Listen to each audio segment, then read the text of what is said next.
మొత్తానికి బాగానే చేశారే రాణి ఫంక్షన్. ఆ విషయం నాకు కదే మా ఆయనకి చెప్పాలి. నాకేమైనా భయమా? మా అబ్బాయికే చెప్తాను. చూడు అబ్బాయి, ఫంక్షన్ బడు అద్భుతంగా జరిగింది. థ్యాంక్స్ అండి. మరి అదే 50 మందితో తూతు మంత్రంగా చేసేద్దాం అనుకున్నారు, కానీ 100 మంది దాటొచ్చారే. అందుకే కళ్యాణ మండపం కలకల్లాడిపోయింది. ఏదైనా రాని సందడి కడువైపోయిన ఈ రోజుల్లో ఏదో ఒక వంకతో 10 మంది కలవడం శుభ పరిమాణం అని.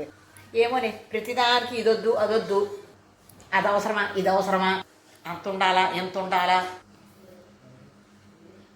వాళ్ళొద్దు వీళ్ళొద్దు, ప్రతిదానికి వెనకలాడమే ఈ పని.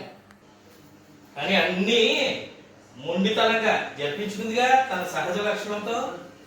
అవునబ్బాయి, జరగాలి, అన్నీ జరగాలి. ఏది ఎలా జరగాలో అలాగే జరగాలి అన్నీ. నువ్వు పిలిచిన జస్ట్ ఫోన్ పిలుపుకే నేను కూడా వచ్చాను కదా. అప్పుడు సర్దుబాటు చేయడం ఎలాగో ఒకటే భయం పెట్టుకున్నారు. అవునండి, 25 మంది కోసం కళ్యాణ మండపం అవసరం అంటారా? జరిగే ఆ చిన్నపాటి ఫంక్షన్ కోసం చొన్నాయి వేయడం అవసరం అంటారా? అందరూ వీడియోగ్రాఫర్లు ఫోటోగ్రాఫర్లు అవతారం ఎత్తేస్తుంటే వేరేగా సెపరేట్గా ఇన్ని వేలు ఖర్చు పెట్టి ఫోటోగ్రాఫర్ వీడియోగ్రాఫర్ అవసరం అంటారా? ఇదంతా శుద్ధ వేస్ట్ అని నా భావన. అదేంటబ్బాయి, వేడుక మన కోసం, ఇతరుల కోసం కాదు. అబ్బాయి భవిష్యత్తు బాగుండాలని, మంచి కోసం. అందరూ వచ్చి దీవిస్తే మన ఇంట్లో వాళ్ళందరికీ మంచి జరుగుతుందని, తర్వాతే మిగిలినవన్నీ. అవునండి, ముందైతే ఇదంతా శుద్ధ దండగాని నేను అనుకున్నాను, అన్నాను కదా మీకు. కానీ నా మనసు మార్చుకున్నాను. ఎందుకంటే 25,000 ఖర్చు ఇన్ని గంటల సమయానికి అవసరమా? కళ్యాణ మండపానికి లేకపోతే సన్నాయి మేళానికి అంత డబ్బులు ఇవ్వటం అవసరమా? వీడియోగ్రాఫర్లకు ఇవ్వటం అవసరమా?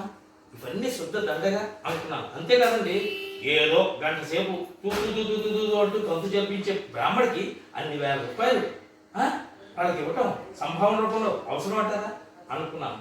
కానీ ఏమండి, వేద పండితుల్ని వేదాశీర్వచనం కోసం ఎంతమందిని పెట్టమంటారు అని మా పురోహితుడు అడిగినప్పుడు సంకోచించాను.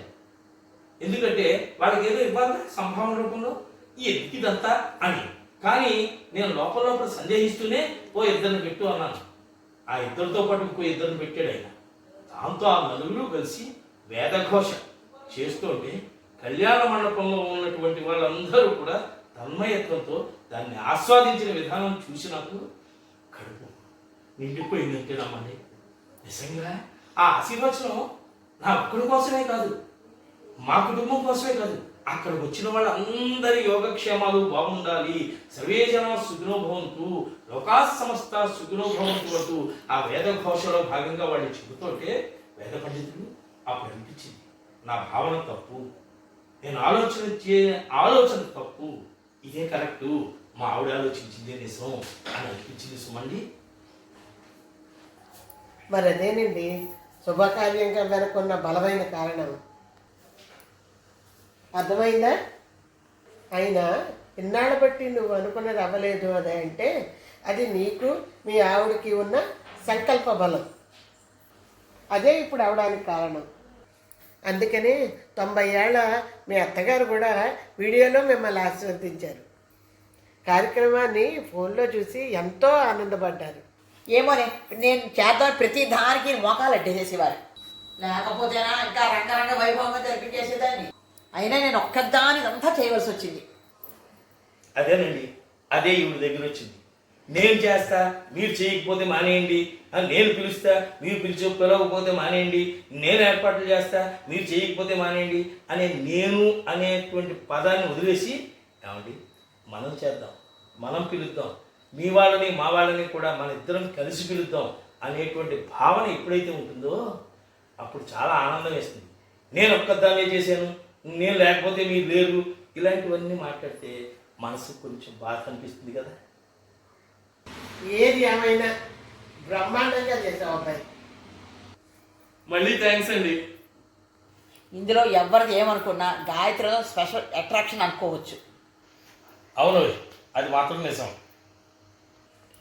ఏదో ఫంక్షన్కి వచ్చామా, తినిపోయామా, పోసుకోవాలి కబుర్లు చెప్పుకోకుండా, పనికిరానివన్నీ మాట్లాడకుండా ఒళ్ళొంచి పనిచేసింది చూడు గాయత్రి, నాకు కూడా చాలా నచ్చింది.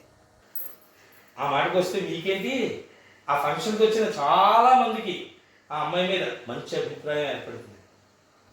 అవునవును, అది 2 రోజుల ముందు వచ్చింది కాబట్టే పనులు ఇబ్బంది లేకుండా జరిగిపోయాయి.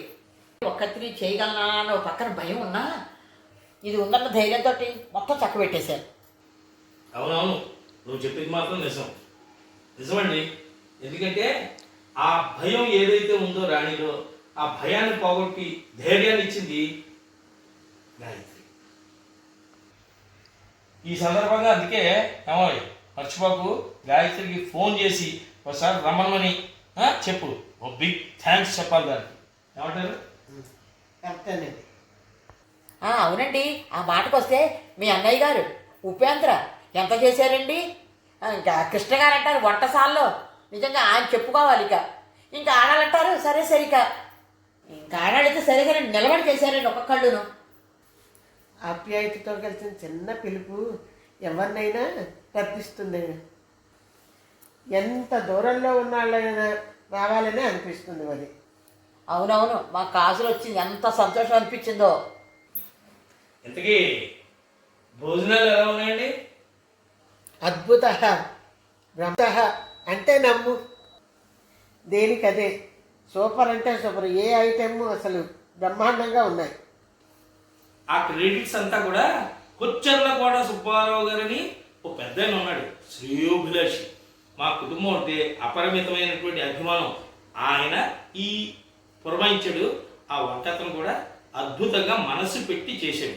దానికి కూడా యోగం ఉండాలండి తినేవాళ్ళకి కదా.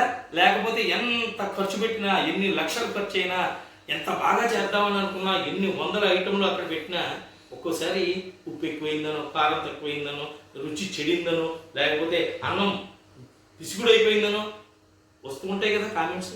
అలాంటివి ఏవి లేకుండా వచ్చిన వాళ్ళందరూ కూడా భోజనం మాత్రం సురువు అద్భుతంగా ఉందయ్యా, ఎలా చేసారో అమృతంగా ఉన్నాయి అంటూ లొట్టలు వేసుకుంటూ తిన్నావయ్యా అని చెప్పడం చూస్తే నాకు ముందన్నాను కదా, ఇవన్నీ ఖర్చుతో కూడుకున్న వ్యవహారాలు, ఈ ఫంక్షన్లు, వీళ్ళందరినీ పిలవడాలు, పిలవకపోతే కొంతమంది అరకలు, ఆ అరకల నుంచి మళ్ళీ వాళ్ళని బయటికి రప్పించడానికి మనం చేసే ప్రయత్నాలు, ఇవన్నీ చూస్తే నాకు చాలా చిరాకు అనిపించింది.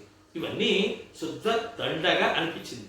కానీ ఇప్పుడు తెలిసింది, దండగ కాదు, ఈ ఫంక్షన్లన్నీ చెయ్యటం అనేది ఓ పండగ వాతావరణాన్ని ఇస్తుంది, 10 మందిని కలుపుతుంది. ఎక్కడెక్కడో దూరంగా ఉన్న వాళ్ళకి మనం చేసుకునే శుభకార్యం ద్వారా విషయం తెలిసి అక్కడి నుంచైనా కనీసం రాలేకపోయినా అక్కడి నుంచైనా వాళ్ళ దీవెనలు మనకు అందుతాయి. అది మనకి మన కుటుంబానికి శుభాన్ని చేకూరుస్తుంది అన్నటువంటి సత్యాన్ని నేను గ్రహించానండి. ఎన్నిసార్లు చెప్పినా ఫంక్షన్ మటుకు చాలా అద్భుతంగా చేశారండి. మా రాణికి మీకు మేం చెప్పాలండి థ్యాంక్స్. సరే సరే, ఇవన్నీ కాదు కానీ మా అబ్బాయికి పెళ్లి జరగాలని గట్టిగా దీవించవే. అవునండి, అవునండి, అదంత భాగ్యం శీఘ్రమేవా కళ్యాణ ప్రాప్తిరస్తు. మళ్ళీ 3వ సారి ముచ్చటగా థ్యాంక్స్ అండి.